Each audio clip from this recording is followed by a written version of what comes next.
शादीशुदा लोगों को एक बड़ी सीख देने वाली कहानी।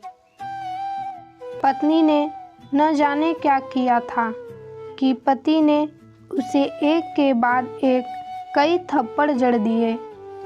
हमेशा हर सिचुएशन को शांति से हैंडल करने वाली पत्नी भी इस बार इतनी अशांत हो उठी कि उसने अपनी चप्पल ही निकालकर पति की ओर दे फेंकी। चप्पल पति के बालों को छूते हुए निकल गई। एक किस्सा यहीं पर ख़त्म हो सकता था, मगर पति ने इसे अपनी मर्दानगी का विषय बना लिया और बात बद से बदतर होती चली गई। रिश्तेदारों ने भी आग में घी का काम किया। किसी ने कहा, जो औरत अपने पति को चप्पल से मार सकती है वो ना ही तो वफादार हो सकती है और ना ही पतिव्रता। ऐसी औरत परिवार ही नहीं पूरे समाज पर कलंक की तरह है। बीबी के पक्ष वाले कहाँ पीछे रहने वाले थे। किसी ने कहा, 21वीं सदी में जो स्त्री के साथ मारपीट करते हैं उन्हें तो जेल में भेज देना चाहिए।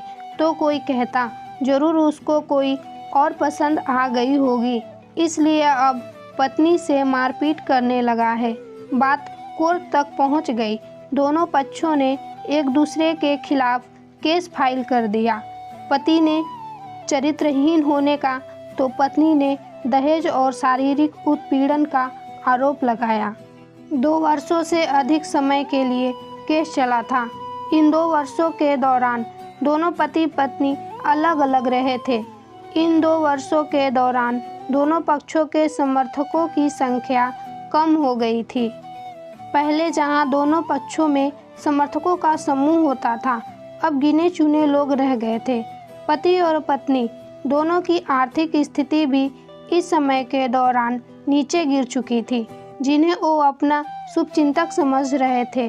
पैसों की बात आते ही उन्होंने भी अपना पलड़ा झाड़ लिया था। अगर कोई देने को राजी भी हुआ तो मोटे ब्याज की शर्त पर। आखिरकार वही हुआ जो सब चाहते थे, डिवोर्स। हर कोई खुश था, दोनों पक्षों के रिश्तेदार, उनके माता पिता और दोनों के वकील। लेकिन 5 साल की सुखद शादी और एक सुंदर बेटी होने के बाद मिले इस डिवोर्स से पत्नी मुक्त थी और पति शांत। शायद ये एक इत्तेफाक ही था कि इस खुशी को मनाने के लिए दोनों पक्ष के लोग एक ही चाय की टपरी पर बैठे आमने सामने। इत्तेफाक इसलिए क्योंकि ज़्यादातर लोग जो एक दूसरे के विरोध पक्ष को सपोर्ट कर रहे थे, वे एक दूसरे को अच्छे से जानते भी नहीं थे। पति पत्नी भी इन सभी से दूर एक दूसरे के सामने मेज पर बैठे। पत्नी ने पति से कहा, अब तो खुश होगे ना, तुम्हारे मन की जो हुई है, मुबारक हो, तुम भी तो आज जीत गई हो। मुझसे तलाक तो तुम्हें भी मिल गया है। Congratulations to you too. पति ने कहा, तलाक को तुम जीत का प्रतीक समझते हो? पत्नी ने पूछा। पति चुप रहा। थोड़ी देर की शांति के बाद पति ने कहा, मुझे तुम्हें 5 लाख रुपए अभी और हर महीने 8,000 देने का आदेश है। अभी मेरे पास पैसे नहीं हैं, इसलिए हमारा मतलब मेरा जो सिटी में फ्लैट है उसे तुम्हारे नाम कर देता हूँ।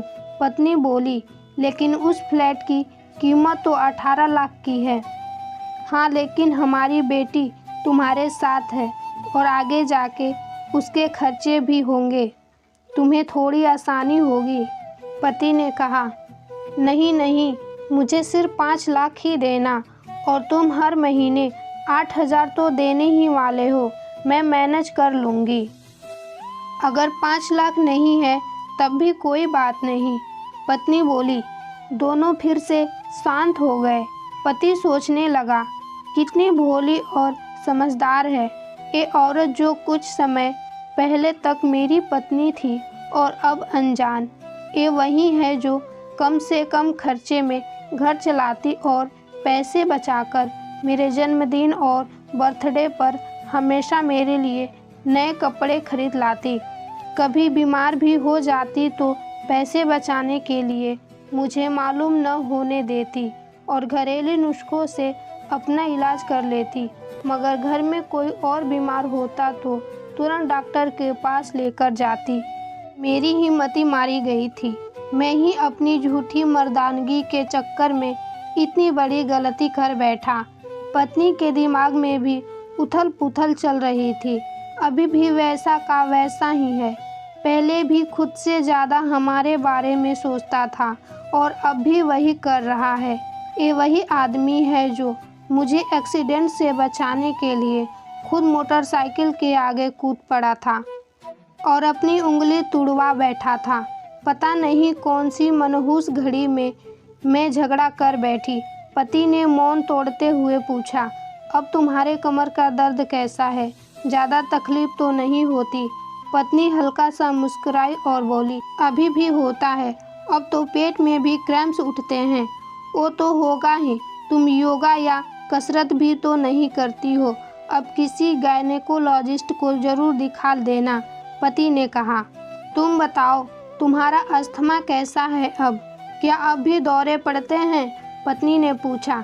हाँ, पड़ते हैं, पहले से ज़्यादा, क्योंकि अक्सर इन्हेलर भूल जाया करता हूँ याद दिलाने के लिए तुम जो नहीं हो अब, पति बोला। पत्नी के आंखों में आंसू आ गए। वो बोली, तुम्हें मेरे चरित्र पर सवाल नहीं उठाने चाहिए थे तो ये परिस्थिति आती ही नहीं। हाँ, मैं जानता हूँ तुम बहुत अच्छी हो। मुझसे गलती हो गई, बहुत बड़ी गलती। मैं लोगों के बहकावे में आ गया था, पति बोला। तुमने भी तो मुझ पर दहेज का इल्ज़ाम लगाया था, वो बोला। गलत था और इस बात का मुझे भी पछतावा हुआ, पत्नी ने कहा। पति कुछ कहना चाह रहा था लेकिन हिचकिचा रहा था। पत्नी ने पूछा, कुछ कहना चाहते हो?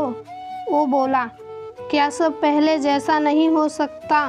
क्या मतलब? पत्नी बोली, मतलब कि हम फिर से पहले की तरह पति पत्नी बनकर, सच्चे दोस्त बनकर नहीं रह सकते, पति बोला। पर ये डाइवोर्स के पेपर दिखाते हुए पत्नी ने कहा। फाड़ देते हैं, पति ने अपने पास रखे डाइवोर्स के पेपर फाड़ते हुए कहा। पत्नी ने भी अपने पास रखे पेपर फाड़ दिए। सभी हैरान थे, वकील, रिश्तेदार और माँ बाप। पति पत्नी दोनों एक दूसरे के हाथ में हाथ पकड़े अपने घर की तरफ चले गए। दोस्तों, ये कहानी उन हर पति पत्नी के लिए बड़ी सीख है जो छोटी छोटी बातों पर लड़ते हैं और इन झगड़ों को बड़ा बना के अलग होने का डिसीजन लेते हैं। प्यार और झगड़ा तो एक सिक्के के दो पहलुओं की तरह है। दोनों को स्वीकार करना होगा, तभी ये पवित्र रिश्ता उनकी मंजिल तक पहुंच पाएगा।